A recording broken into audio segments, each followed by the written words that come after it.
Thanks everybody for joining. I think we'll get kicked off, Scott, if you want to head over to the first slide. Thanks, Jim. All right, so welcome everybody to our session on budgeting for 2021. So at eCapital, and we'll introduce ourselves and our company in just a couple slides here. We sit at the unique spot where we help a lot of organizations with their budgeting, reporting, forecasting processes.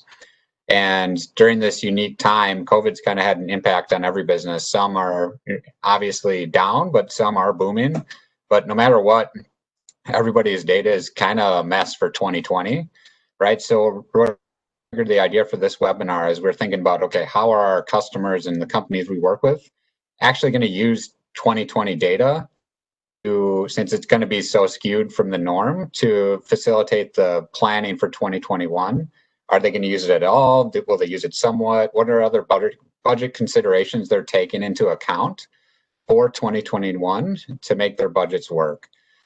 So what we did is we did some research, so we'll do a section on kind of just budgeting in today's world, what that means. But ultimately, we surveyed a good number of our clients to, document how they're adapting their processes, what they're doing differently this year, what their plans are, and just kind of how that all interplays with the COVID world of today. And our goal is to kind of relay that back to the customers who helped us out, but also to a larger audience, just to get some of that information out there to hopefully feel like you're not the only ones out there dealing with this, and see what other ways that companies are taking into this strange year into their budgeting process.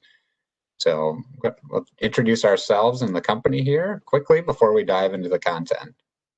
So yeah, hi, I can go first, Jim. Sorry. My name is Scott Wallace. I'll be talking a little bit about what's going on in today's world. But I've been helping clients for over 40 years really attack and solve their biggest challenges around budgeting, forecasting, reporting. I spent a majority of my career at Deloitte Consulting, where I led a similar practice there for a number of years. And I've been in a number of industries and companies of all sizes. And so I'm hopefully going to be able to share some of that experience today with you and talk about what's going on and how you might be able to approach your budgeting in 2021. Perfect. Yeah, I'm Jim Bullis. I'm a senior director within our EPM practice. So I've been with eCapital for over 10 years, helping customers implement budgeting, reporting, forecasting, technology, and processes to really optimize their businesses. I've worked with, organizations that have as few as, maybe 100 employees, all the way up to companies in the Fortune 25. So, and across, 10. That's the great thing about eCapital and kind of the situation we're in, is we have organizations we work with across industries. Some are boom industries right now, and some are, retracting a little bit based on COVID. But, eCapital has been around for about 20 years. We're a business analytics consulting firm based in the Twin Cities. We've got about 80 employees and growing. And we have kind of three core pillars to our business. The first one is performance management, which we've been doing, the entire 20 years. Traditionally a bread and butter component of our offerings. But that's really what we're going to be talking about today in terms of budgeting and planning, financial reporting, closing consolidation, things like that. We have another central pillar, which is we call it our analytics pillar, which is, a lot about advanced reporting. We have data science team, robotic process automation team, which has been a very rapidly growing space in the last couple of years. A lot of organizations are using that to, optimize their processes and cut down on costs and allow employees to work on more value-add activities. And then we also do some work in, modern data platforms and data warehousing as well. And then our final pillar can help is relevant to what we're talking about today, which we have a team that will help you with your, analytics roadmaps, process changes, overall process improvements, program management, so on and so forth. So we really like to think we sit at the kind of the intersection of business expertise and technology expertise. We help our customers along their analytics journeys by enabling them with the technologies that we offer. All right. Thanks, Jim, for the introduction and talking to everyone about eCapital a little bit. I'm going to talk today about budgeting in today's world and what does that mean. As all of us are looking at 2021 budgets coming and being in the middle of this pandemic, everybody's looking for help. That's the number one thing that we're hearing is that, it's help to understand how we will recover and what will that look like. It's help to understand, how do I rerun, and run again forecasts using Excel and other tools at my disposal. How do I make that easier? Because now I have to do it so many more times. I need help to figure out a useful budget. How am I going to make revenue and expense decisions when my entire year has been, turned upside down, and I don't have that historical reference other than going back. And then finally, everybody on this webinar, I assume, is looking for some help for 2021. And you're not alone. All our customers are struggling with the same thing, and others in the, out in the business world are doing the same thing as well. Is that what's it going to look like? How do I do it? How do I get the best answer for my company?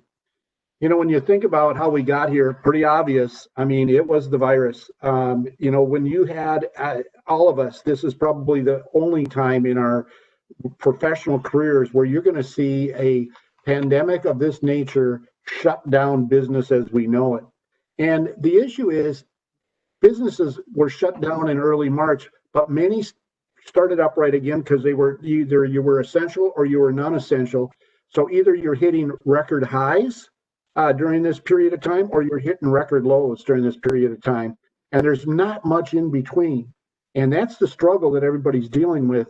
And the question to ask yourself, how is your business performing? Because that recovery looks different coming from a high and then a low, but nonetheless, it's going to go back to some midpoint, some level of normalcy. And how do I forecast that? How do I get there? You think about where we are today. Well, it sums up. Everybody's frustrated. Everybody's pulling their hair out trying to figure this equation out. And it starts with everything from your existing strategies for growth and investment.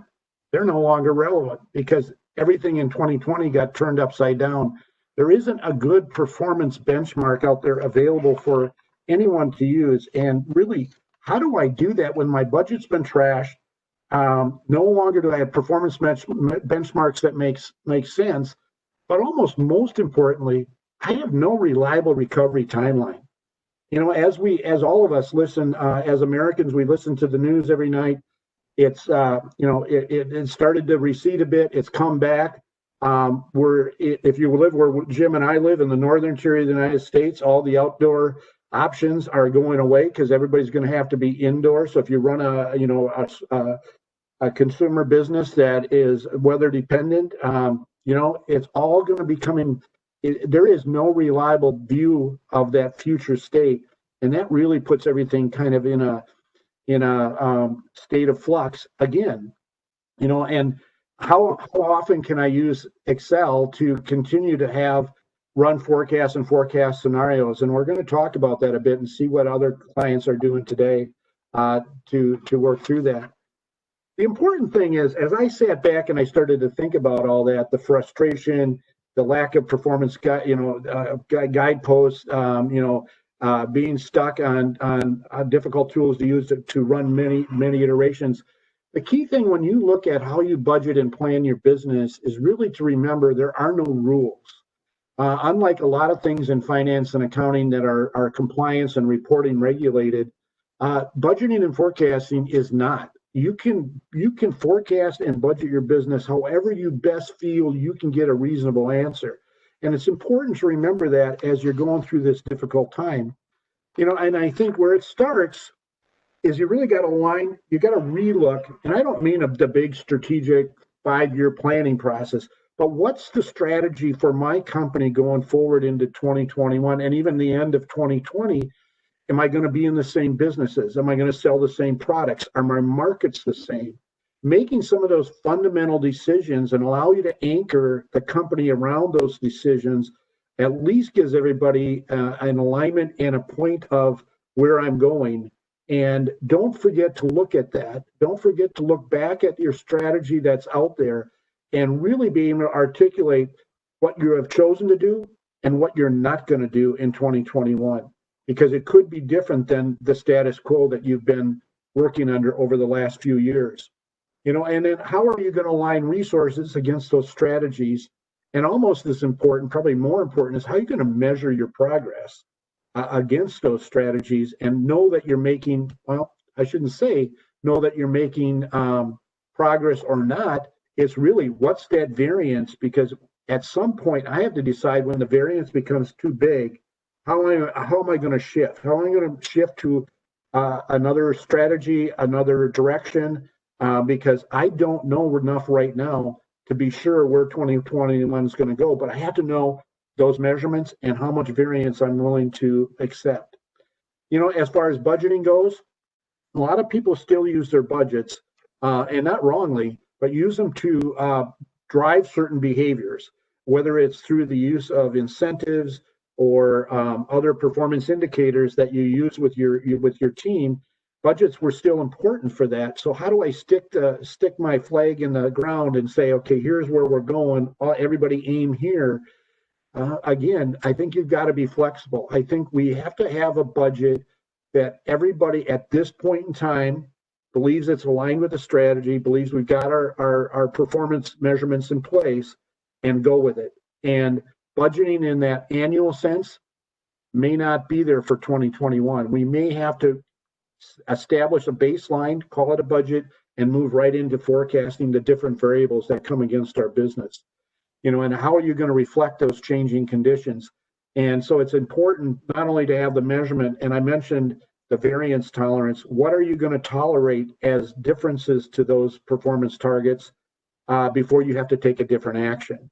And it's better if you could plan those now. Like, I know that if I start to vary my revenue by more than 25%, we need to look at an alternative way of generating revenue, or we have to look at a reduction in cost. But be prepared with possible actions so that you're not always scrambling as the circumstances change. And how do I do that from a budgeting standpoint? You can really look at, how do I budget different elements of my business? They don't have to all be budgeted the same way. They don't all have to be done at the same level of detail, and we'll talk about that in a bit. But if you've got things that are very repetitive, very driver-based, volume-based around manufacturing or warehousing, or functions like AR, AP that can be driven on the number of transactions, use driver-based planning to do those. Establish what you think those volumes are going to be and plan those costs accordingly. If you've got investments that you've delayed, those are choices that you make. This choice-based planning, but really look hard on the expected rate of return and what you think could impact that ROI, so that you're cognizant and aware of watching for those elements that could change that ROI enough that you may have to pull back that investment. And again, I think it's as much about this pre-planning, this mindset of having enough guardrails around your plan to say, when I start to exceed those guardrails, I'm going to make a change, and just be prepared for that. And then finally, spend-based planning, tough to do when 2020 is such a mess, but you could always go back, use February of 2021 or 2020 back to March of 2019, and create an annual spend rate and apply that towards your corporate functions. So I think there's a number of alternatives on how to plan in high change environments, but you just got to be aware that not all of it has to be planned the same way, and make decisions that work best for your business and your operating model. When you think about detail, it's kind of like the three bears: too much, too little, just right. You're looking for that right mix of detail. Not everything has to be done to the third decimal. Think about what you're trying to plan. Figure out at what level of detail will give me enough information to make a change if something occurs that impacts that outcome, and leave it there. Try to plan at the least amount of detail you can, but still at the same time deliver enough information that you can make key business decisions. And I know that's difficult, but it's probably also in the face of your tradition. In most companies, and like I said, I've been at this for over 40 years. Everybody, I think the worst people, not the worst, but the worst people as far as detail goes is engineers and accountants, because they think the more detail they have, the more accurate they become. And actually, it's almost inverse. If you can find that level of detail where I can make key decisions on, and I always say, if I have enough information to be 80% correct in my decision, that's as much as I need, because things are going to change as you go through it anyway. You're not looking for that perfection of a budget down to that third decimal of detail. You're looking for enough information that I can make a decision with 80 to 85% confidence, and keep that in mind as you're deciding what level of detail to go to. And then, how far is that horizon? How far out should I be looking? Should I be looking out 12 months? Should I be looking out 18 months? Should I be looking out 3 months?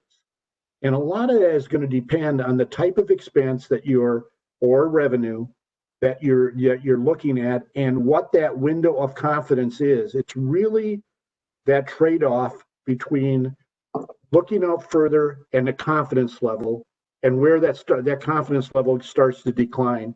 If I know I can see my customer demands really well, I'm 90% confident through 3 months, but I'm still 65 or 70% confidence through 6 months, through 6 months, then why wouldn't I go to 6 months? What I don't want to be is 20% confident, 25% confident, because then I'm not sure what the plan's going to, that plan is probably not going to be worth the paper I printed on. But look at each element of your business differently. How you forecast revenue, that time horizon could differ from how you forecast some expenses. And in fact, you may have a lot of expenses that are already set for the next year, because you've got a lease, or you've got a contract on a piece of equipment, or whatever the case might be. Those expenses are going to happen. So bring those out and push them out as far as you can. Others you may have to revisit every quarter, because the line of sight just isn't there, and it's probably made even more stressful in today's situation, and people's willingness to commit any level of confidence. I know that when we go through our sales, I'm always asked for, what are you committed to? Like, where's your highest confidence level? And then what's your gut telling you going to happen? I want to know both, because both are probably still on that 60% or greater confidence level. But when I start to think, well, best case, I don't need best cases right now. I don't need to know 20% confidence level that I'm going to achieve something.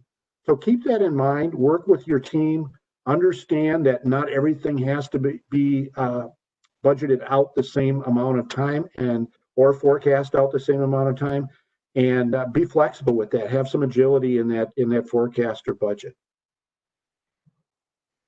So I'm going to wrap up with that, but a lot of things to consider, a lot of different techniques and things that you can use as you approach your business. But I'm going to turn it over to Jim and let Jim talk a little bit about what we're hearing from our customers. Perfect.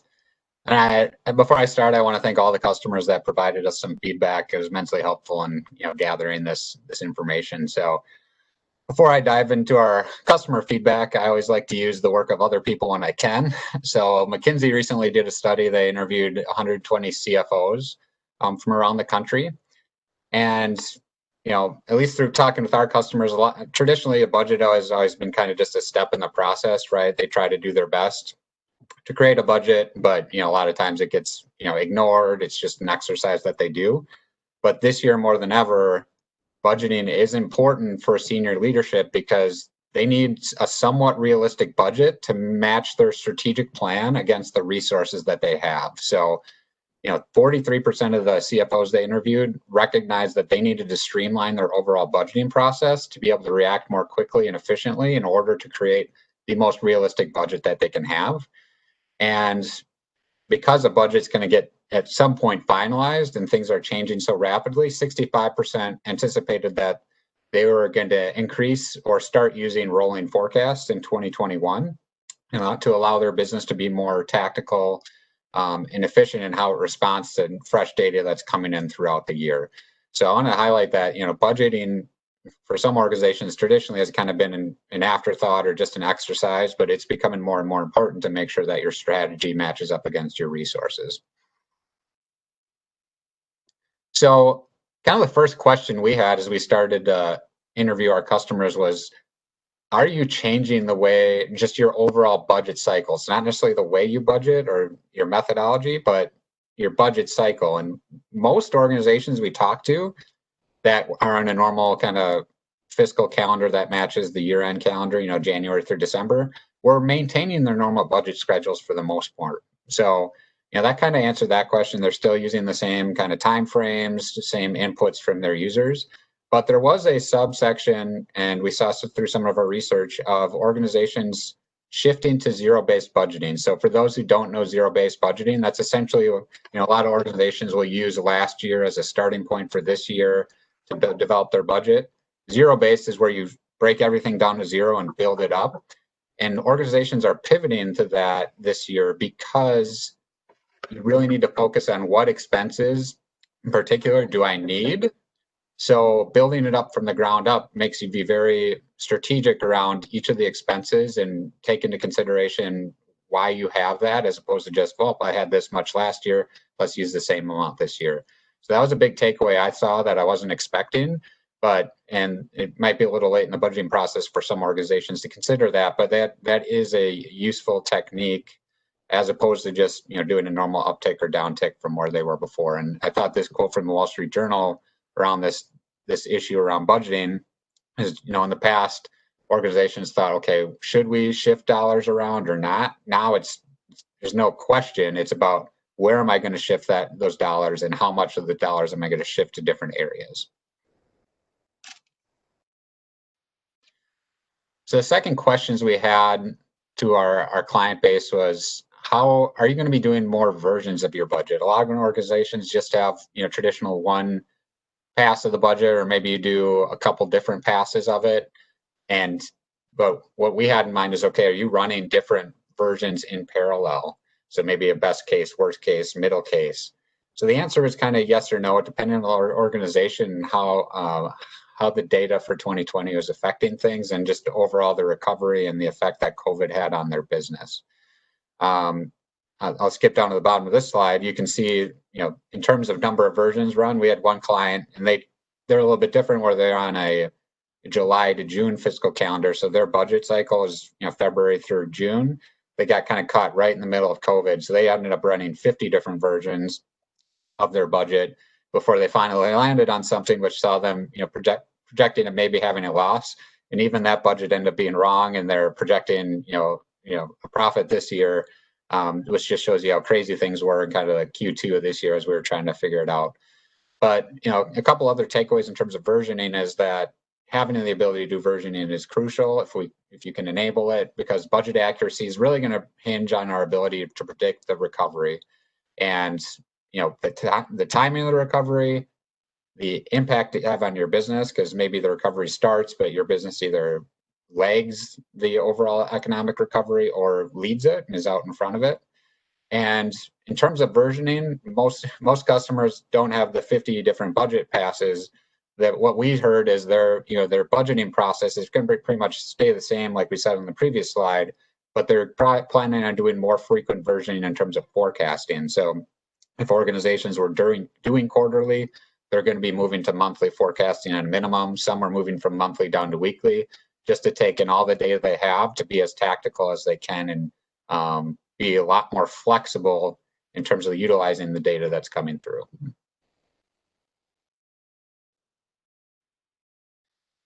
So more tactically around the different areas of your budget, what have we heard? So, common thread we heard was just cutting down on office expenses, right? So maybe you have a phone contract coming up and a lot of your employees are working remotely.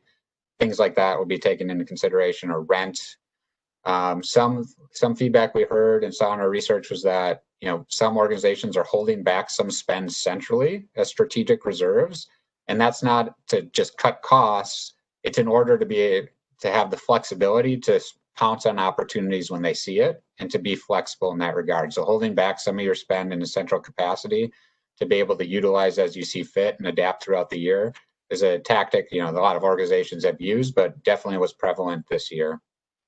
Obviously, with people costs being a very, very large component of the spend for most organizations, very tight control around hiring and people costs was a big one in terms, some organizations have unfortunately had to furlough people or lay off.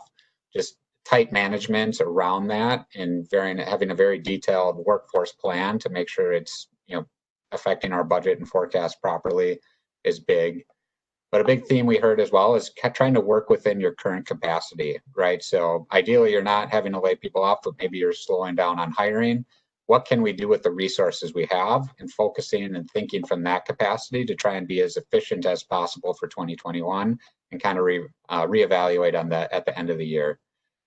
We also heard more of a closer eye on operational expenses, which kind of ties back to the first bullet, but incoming revenue, right? So maybe in terms of how your sales force is engaging and tracking deals, some organizations are kind of loosey-goosey in terms of, okay, this is 75%. Well, is it really 75%? Because we're making strategic decisions and need these data points to be as accurate as possible. So more of a lens shined on the incoming revenue and expectations about deals landing is a big factor as well. So any insight you can have there. And then another big piece is just cash forecasting in general, but specifically weekly cash forecasting for organizations to make sure that you have enough cash in the bank and that your cash inflows and outflows are coming through as expected, right? There's a lot of, PPP loans out there, and, managing that cash in terms of maybe you've negotiated different payment terms with your vendors or your customers, being able to flex that and have assumptions and make sure your cash is going to line up appropriately with that has been a huge focus kind of beginning in Q2 throughout the year here for us. So how are organizations actually using their 2020 actuals is kind of the question that originally triggered the idea for this webinar. A lot have said they're going to basically ignore 2020 actuals. If they have any meaningful trends they can pull out, they'll obviously use that in terms of building their budget. But a lot of them are going to go back and use 2019 as their starting point, probably pull in January and February, since those are somewhat normal as well, to replace the 19 January and February. And as mentioned before, some are pivoting to that zero base, but consensus was 2020 is just too much of an anomaly. We're not even going to focus on it or use it. We did hear that there's a greater emphasis around reporting and forecasting, right? So never before. I mean, obviously, organizations always want data as fast as they can get it, but during COVID, things were changing so rapidly. It was very important for leaders to get the data points they needed as fast as they could. So fast, flexible reporting as close to real time was vital and is still a focus. It's not necessarily, part of the budgeting process, but it's just part of a business operating process to have as much of that data as possible so we can make actionable decisions as quickly as we can. And the last point was, if you have geography basis in your data, to use that where possible as well. Obviously, every state has a different reaction plan. Some are opening faster, some have open then shut back down. Geography plays a huge part in this 20 and 2021. So utilizing that data at your disposal to make decisions and strategic outputs based on that data is going to be huge. All right. So from a bias perspective, most of the organizations are using technology because that's what we help with. And we've seen this be a huge benefit to the clients that we've been talking to, right? It's allowing them to be more nimble and react more quickly because they're not doing a lot of the Excel work that's traditionally done in this space to get the data points you need and run the forecasts that you need. You're going to have those faster access to data points. You're able to run more scenarios and change assumptions and see the impact quickly. So instead of being in a meeting, deciding on some assumptions you need to change, and then having to go back for 2 days to run the model and change those assumptions, when you have a business technology, those organizations have been able to expedite their discussions around different scenarios because they can tweak the assumptions right on the fly in the room. So having organizations have these tools has been huge. And then slice and dice capabilities to dig into your data, even drill down into transactional detail to provide those insights you need has been huge. So we have seen a big difference in the level of pain that organizations have had, whether or not they've had technology that's helped them facilitate these budgeting and forecasting scenarios, or even just data reporting needs, versus those who are kind of stuck using Excel and don't have the flexibility that some of the other organizations have. So I think that wraps it up. I think I'll turn it back over to Scott for some things to think about here. Well, thanks, Jim. I appreciate that. Hopefully everybody got a good flavor of what our clients are saying and what they're dealing with. I would bet they're not much different than some of the same situations you're dealing with and same questions that you have. So hopefully we've been able to, provide you a little bit of insight about how to go about a budget or forecast in today's environment, and then what are others doing to do it. And we never like to end a webinar or any type of meeting without some action steps that you could consider. So first steps is what we call this, but get alignment on your 2021 strategy. Make sure that everybody in the organization is rowing in the same direction, that everybody knows where we're going to go, especially if there are changes to that business model because of COVID, because of the situation in 2020. Determine your plan and how you're going to plan your revenue and expense. Jim mentioned that that revenue planning for some of our clients was coming much more in focus, and being 75% confident in some cases isn't good enough. That I need to know what you're going to close in the next 30 days because it impacts my inventory, my staffing, everything that's coming down. So look at your different revenue expenses, determine how you're going to plan them, what kind of scrutiny are you going to put on them so that you have confidence in that plan. And again, that kind of goes back to my point of, how far out are you going to plan? Make sure you understand where that confidence level starts to wane a bit. Look at your level of detail. It's not traditional budgeting as it always has been.